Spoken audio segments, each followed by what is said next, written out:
সারাদিনের কাজকর্ম মিটিয়ে ক্লান্ত হয়ে বাড়ি ফিরে দেখি আমার ঘরের চেহারা সম্পূর্ণ চেঞ্জ করে দিয়েছে বাড়ির সবচেয়ে ক্ষুদে সদস্য।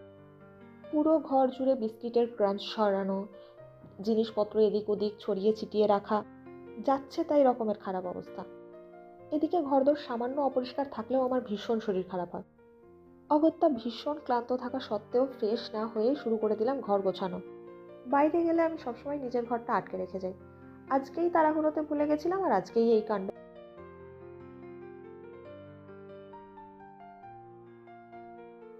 বেডশিটের ওপরে আমি সবসময় একটা প্লাস্টিক দিয়ে রাখি, কারণ আমার ধুলোতে প্রচণ্ড অ্যালার্জি হয়।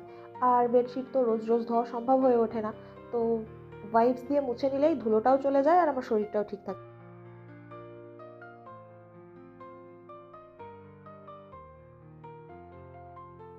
হুট করে ঘরের পরিবেশ দেখে এতটাই রাগ হয়ে গেছিল যে ডাস্টিংয়ের আগে আমি মাস্ক পরতেই ভুলে গেছিলাম।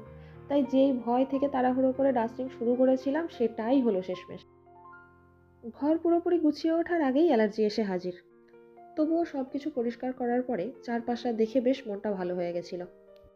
বেশ একটু শান্তি লাগছিল। কিন্তু ঘর সুন্দর করে গোছানো হয়ে গেলেও আমার চোখের অবস্থা ছিল খুবই শোচনীয়। তাই আমি আর দেরি না করেই চলে গেছিলাম ফ্রেশ হতে। টাটা।